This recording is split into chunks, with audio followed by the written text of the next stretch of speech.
Assalamualaikum warahmatullahi wabarakatuh. Senang sekali jumpa kembali dengan Wahyudi AS. Kali ini kita akan belajar matematika di SMP kelas 9 pada topik kekongruenan dan kesebangunan bangun datar bagian yang kedua, sebagai kelanjutan dari bagian pertama yang telah menyajikan berkenaan dengan kekongruenan bangun datar.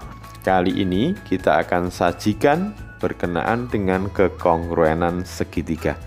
Silahkan disimak dari awal hingga akhir agar pemahamannya utuh, dan jangan lupa like, share, subscribe, dan bunyikan loncengnya. Kali ini nanti kita akan sajikan berkenaan dengan syarat dari kekongruenan segitiga, kemudian kondisi-kondisi yang bisa kita gunakan untuk menyatakan bahwa kedua segitiga itu merupakan segitiga yang kongruen, ya. Kemudian ini nanti akan kita gunakan untuk menyelesaikan permasalahan-permasalahan berkenaan dengan kekongruenan segitiga. Mudah-mudahan bisa dipahami dengan baik, ya. Oke. Sebelumnya kita telah sajikan berkenaan dengan kekongruenan bangun datar, di mana dua benda dikatakan kongruen jika bentuk dan ukurannya sama. Jadi sekali lagi, dua benda dikatakan kongruen jika bentuk dan ukurannya sama. Kalau kita breakdown ke dua bangun datar dikatakan kongruen, maka sebelumnya telah disajikan ada dua syarat bahwa dua bangun datar dikatakan kongruen. Yang pertama, sisi-sisi yang bersesuaian sama panjang. Kemudian yang kedua, sudut-sudut yang bersesuaian sama besar, ya. Sehingga kalau ini nanti di bangun datar kita terapkan pada segitiga, maka dua segitiga dikatakan kongruen jika yang pertama, sisi-sisi segitiga yang bersesuaian sama panjang. Dan yang kedua, sudut-sudut segitiga yang bersesuaian sama besar, ya. Oke, untuk bisa lebih jelasnya, perhatikan berikut ini, ya. Kaitan dengan kekongruenan segitiga.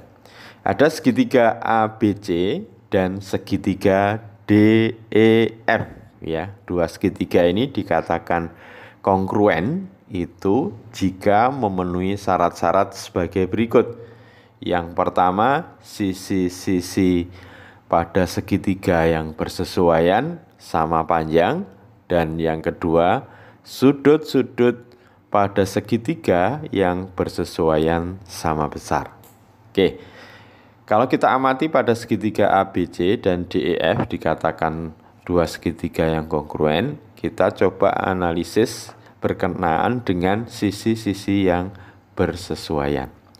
Perhatikan nanti di sini, sisi-sisi yang bersesuaian adalah sisi AB pada segitiga ABC dan sisi DE pada segitiga DEF.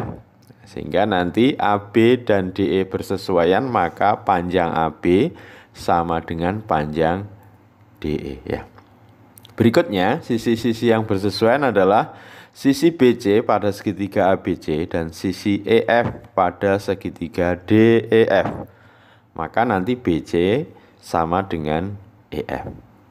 Dan sisi yang terakhir adalah sisi sisi AC pada segitiga ABC dan sisi DF pada segitiga DEF, atau sisi CA dan FD, ya. Sehingga nanti CA sama dengan FD.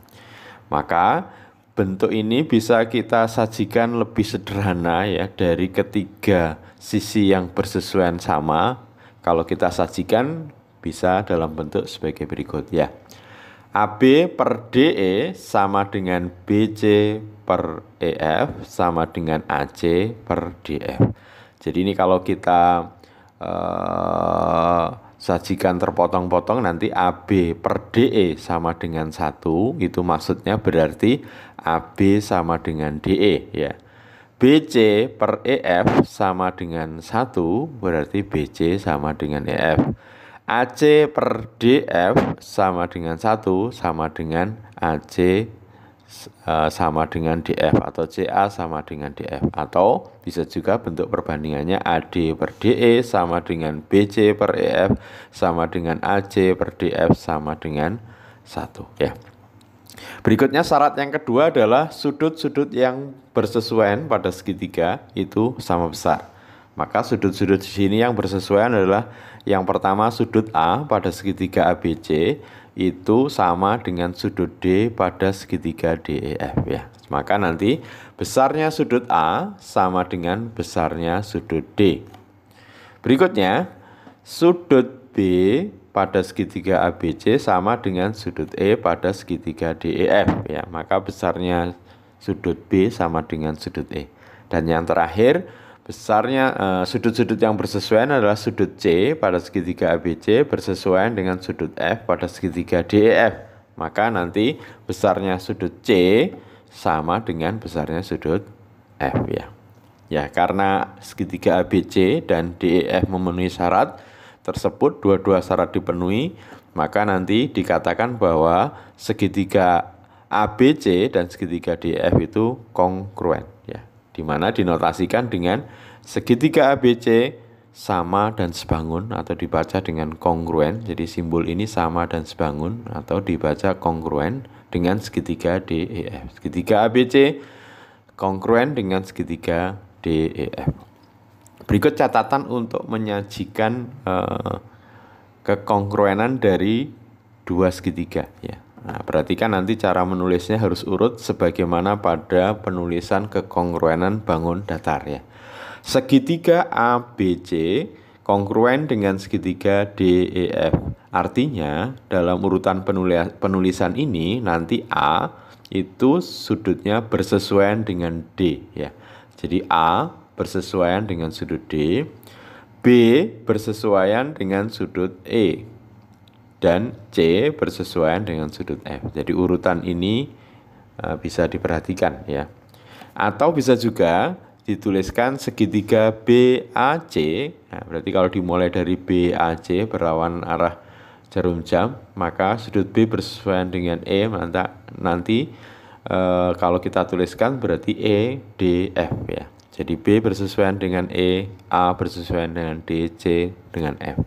Atau segitiga CBA kongruen dengan segitiga FED. Jadi urutannya nanti menunjukkan kesesuaian dari masing-masing sudutnya. Mudah-mudahan bisa dipahami ya. Oke, tentu untuk mengidentifikasi dua segitiga dikatakan kongruen, maka sebenarnya kita tidak perlu menguji seluruh sisi yang bersesuaian sama dan seluruh sudut yang bersesuaian sama. Tapi bisa kita cek dari beberapa kondisi berikut ini. Yang pertama, jika ketiga pasang sisi yang bersesuaian sama panjang atau sering dinamakan kriteria sisi, artinya ketiga sisinya sama, maka dikatakan dua segitiga itu dua segitiga yang kongruen. Nah, jadi misalkan ini sisi yang pertama sama dengan ini yang di segitiga yang kedua. Sisi yang kedua di segitiga yang pertama ini sama dengan sisi yang kedua pada segitiga yang kedua. Sisi yang ketiga sama dengan sisi yang ketiga pada segitiga yang kedua. Maka ketika ketiga sisi yang bersesuaian sama panjang, maka nanti bisa dikatakan bahwa dua segitiga ini kongruen ya. Kemudian yang kedua, jika dua pasang sisi yang bersesuaian sama panjang dan sudut yang diapit sama besar. Jadi jika dua pasang sisi yang bersesuaian sama panjang dan sudut yang diapit sama besar, maka dua segitiga itu dikatakan kongruen. Nah, ini kalau memudahkan kriterianya disebut sisi, sudut, sisi. Berarti sisi yang pertama, sisi sudut yang kedua ini mengapit sudut ini bersesuaian sama besar ya. Jadi dua sisi yang bersesuaian ini sama panjang dan sudut yang diapit dari dua sisi tadi itu besarnya sama. Maka dikatakan dua segitiga ini kongruen dengan kriteria sisi sudut sisi. Yang ketiga, dua pasang sudut yang bersesuaian sama besar dan sisi yang menghubungkan kedua sudut sama panjang. Kriterianya biasanya mudah untuk menghafalnya adalah sudut, sisi, sudut ya. Jadi dua sudut bersesuaian sama besar dan satu sisi yang diapit dua tersebut sama panjang. Nah, maka dipastikan dua segitiga ini kongruen dengan kriteria sudut, sisi, sudut ya. Terakhir, dua pasang sudut yang bersesuaian sama besar dan sepasang sisi yang bersesuaian sama panjang atau kriteria sudut, sudut, sisi ya. Jadi perhatikan, ada dua sudut yang bersesuaian sama besar, maka salah satu ada sisi yang bersesuaian sama panjang, itu bisa dipastikan bahwa dua segitiga itu kongruen. Jadi sekali lagi ada 4 kondisi di mana dua segitiga dikatakan kongruen. Yang pertama dari kriteria sisi, sisi, sisi, kemudian kriteria sisi, sudut, sisi, kemudian sudut, sisi, sudut, dan sudut, sudut, sisi ya. Oke, ini kita gunakan untuk coba menyelesaikan beberapa permasalahan yang disajikan di sini ya. Oke, sekarang coba perhatikan gambar ya. Tunjukkan bahwa segitiga ABC kongruen dengan segitiga EDC. Jadi disajikan di sini ada gambar ya, ada segitiga ABC dan segitiga EDC. Oke, ini mungkin adalah alternatif penyelesaian yang bisa disajikan di sini. Tentu nanti kita akan cek pada kriteria sisi, sisi, sisi, sisi, sudut, sisi, sudut, sisi, sudut, atau sudut, sudut, sisi ya. Oke, karena di sini diberikan data pada gambar bahwa sisi AC sama dengan sisi EC, diketahui ada tanda sama panjang ya. Kemudian berikutnya sudut ACB, jadi besar sudut ACB sama dengan besar sudut ECD ya. ACD, ACB sama dengan besar sudut ECD. Kenapa alasannya? Karena saling bertolak belakang ya. Kemudian sisi BC sama dengan sisi DC. Ini diketahui ada tanda sama dengan pada soal ya. Kalau kita amati di sini ada sisi ya, AC sama dengan EC, sudut besar sudut ACB sama dengan besar sudut ECD, dan BC sama dengan DC. Jadi ini tentunya telah memenuhi kriteria sisi, sudut, sisi yang bersesuaian sama panjang ataupun sama besar, sehingga dikatakan segitiga ABC kongruen dengan segitiga EDC dipandang dari kriteria sisi, sudut, sisi ya.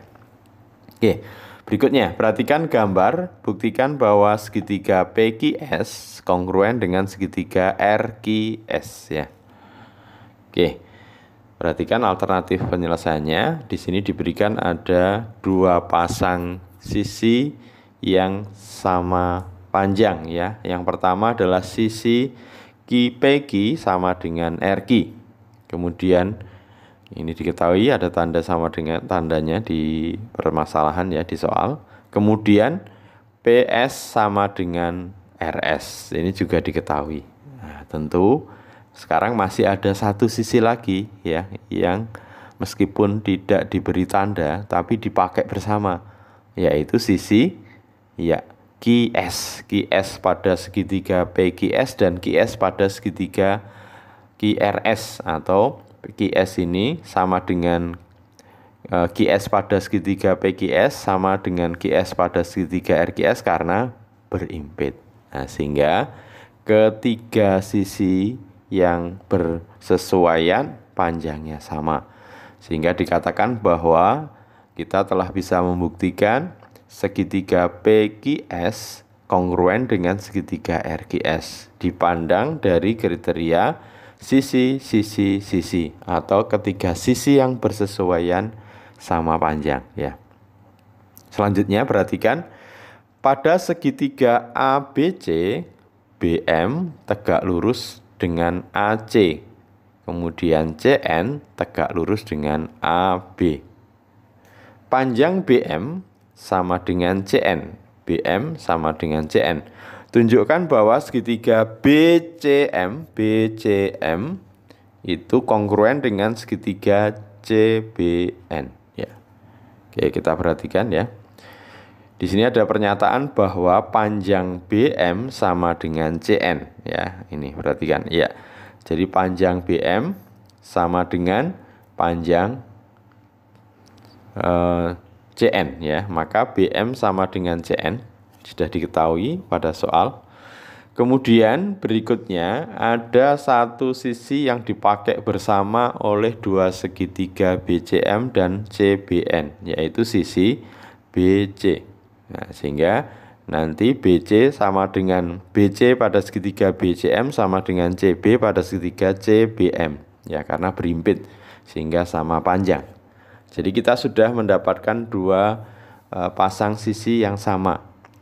Sekarang kita coba tinjau segitiga BCM, siku-siku di M. Kalau kita ingin mendapatkan ukuran dari MC atau CM, maka berlaku Pitagoras. CM kuadrat sama dengan sisi miringnya adalah BC, BC kuadrat dikurangi BM kuadrat ya. Sementara kalau kita pandang segitiga CBN ya, kita pandang segitiga CBN, kita ingin mendapatkan panjang sisi BN, maka BN kuadrat sama dengan sisi miringnya adalah BC kuadrat dikurangi CN kuadrat. Nah, sekarang coba diamati. CM kuadrat sama dengan BC kuadrat dikurangi BM kuadrat. BN kuadrat sama dengan BC kuadrat dikurangi CN kuadrat, di mana BM dan CN itu sama, BM dan CN sama. Nah, tentu kita bisa simpulkan BC kuadrat dikurangi BM kuadrat sama dengan BC kuadrat dikurangi CN kuadrat, sehingga berakibat CM kuadrat sama dengan BN kuadrat, sehingga bisa disimpulkan CM sama dengan BN. Jadi CM sama dengan BM, sehingga kita dapatkan tiga pasang sisi yang ukurannya sama. Oke, sehingga kita sudah bisa membuktikan ya, segitiga BCM kongruen dengan segitiga CBM ditinjau dari kriteria sisi atau ketiga sisi yang bersesuaian besarnya sama. Oke, mudah-mudahan bisa dipahami dengan baik. Sampai ketemu nanti pada video berikutnya berkenaan dengan kesebangunan bangun datar. Oke, semangat belajar matematika, mudah-mudahan sukses selalu. Terima kasih. Wassalamualaikum warahmatullahi wabarakatuh.